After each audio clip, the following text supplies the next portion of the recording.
Assalamualaikum warahmatullahi wabarakatuh. Perkenalkan, nama saya Bahtiar Siwabari dari kelas SKS nomor absen 8.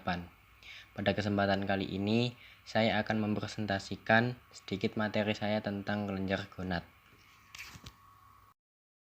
Yang akan kita bahas pertama ialah pengertian kelenjar gonad. Apa sih itu kelenjar gonad?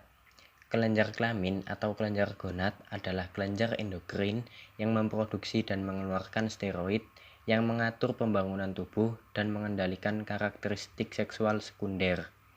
Gonad adalah organ yang memproduksi sel kelamin. Pada pria, gonadnya adalah testis, dan pada wanita, gonadnya adalah ovarium. Secara umum, kelenjar kelamin atau kelenjar gonad pada laki-laki dan perempuan sangat berbeda, baik dari segi struktur fisiologis, kandungan, dan jumlah hormon yang dikandungnya.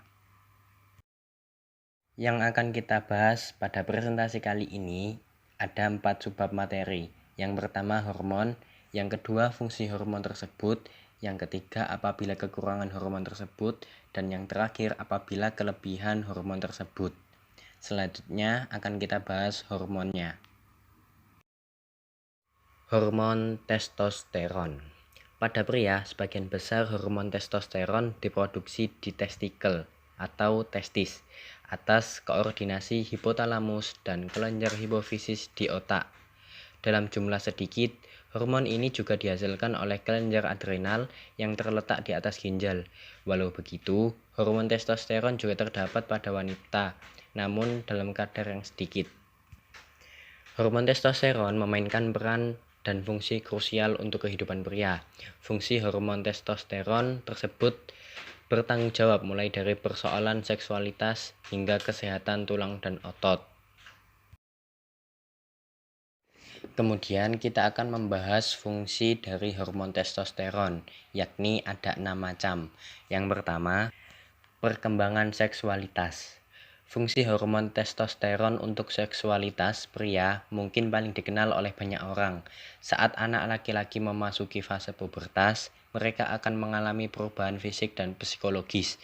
Beberapa contoh perubahan tersebut meliputi timbulnya hasrat seksual, suara yang memberat, pertumbuhan penis dan testis, dan munculnya rambut pada kemaluan. Yang kedua, perkembangan sistem reproduksi. Hormon testosteron memiliki fungsi dalam reproduksi sel sperma serta perkembangan alat reproduksi seperti penis dan testis. Hormon testosteron sudah berfungsi untuk sistem reproduksi anak laki-laki, bahkan saat Anda yang laki-laki masih berada dalam kandungan. Yang ketiga, pertumbuhan otot dan tulang. Fungsi hormon testosteron lainnya adalah berperan dalam perkembangan massa otot laki-laki. Hormon ini meningkatkan produksi neurotransmitter atau senyawa kimiawi di otak untuk mendorong pertumbuhan jaringan. Tak sampai di situ, hormon testosteron juga memiliki peran dalam sintesis protein serta peningkatan kadar hormon pertumbuhan. Sintesis protein dan hormon pertumbuhan merangsang perkembangan dan pertumbuhan otot. Untuk tulang, hormon testosteron bekerja dengan meningkatkan kepadatan tulang. Jika kadar hormon testosteron rendah, seorang pria beresiko untuk mengalami patah tulang dan kerapuhan tulang. Selain itu, hormon testosteron juga memerintahkan sumsum tulang untuk membentuk sel darah merah. Yang keempat, menjaga kesehatan jantung.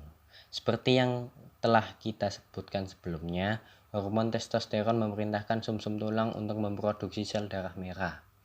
Testosteron menyebarkan ke seluruh bagian tubuh melalui aliran darah. Beberapa kajian juga menemukan hormon pria ini memiliki potensi untuk menjaga kesehatan jantung. Walau begitu, peran dan fungsi hormon testosteron untuk mengatur kadar kolesterol dan tekanan darah masih perlu dikonfirmasi lebih lanjut. Yang kelima, tingkah laku. Hormon testosteron juga berperan dalam perilaku pria. Beberapa contoh tingkah laku dan sifat pria yang dipengaruhi oleh hormon testosteron yaitu sifat agresif, perilaku dominan, semangat untuk berkompetisi, harga diri, suasana hati, rasa semangat untuk beraktivitas. Walau begitu, penting untuk diingat, hormon testosteron hanyalah sekian dari multifaktor yang memengaruhi perilaku seorang pria. Faktor lain seperti biologis dan lingkungan juga berkontribusi. Jadi, hormon testosteron hanya salah satu dari faktor yang menyebabkan tingkah laku tersebut. Dan yang terakhir, pertumbuhan rambut dan kulit. Tumbuhnya kumis dan jenggot saat seorang anak laki-laki memasuki usia remaja merupakan hasil kerja dan fungsi hormon testosteron. Begitu juga dengan rambut dan bulu yang muncul di area kemaluan, ketiak, kaki, hingga dada. Yang selanjutnya ialah apabila seorang laki-laki kekurangan hormon testosteron. Menurunnya kadar hormon testosteron pada pria merupakan kondisi alamiah.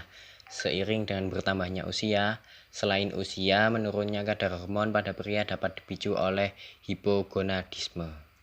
Yang pertama, kekurangan akibat hormon testosteron yaitu dapat memicu ketidaksuburan, sulit ereksi hingga menurunkan hasrat seksual. Yang kedua, berkurangnya massa, kekuatan otot, dan tulang rapuh.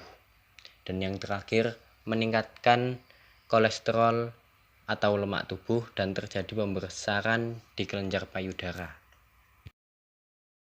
Yang selanjutnya, apabila seorang laki-laki kelebihan hormon testosteron.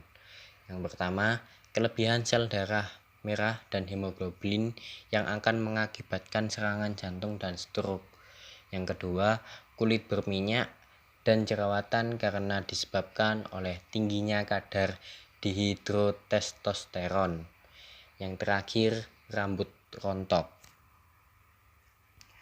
Usai sudah materi yang saya sampaikan, apabila ada kesalahan mohon dimaafkan. Terima kasih sudah menonton dan wassalamualaikum warahmatullahi wabarakatuh.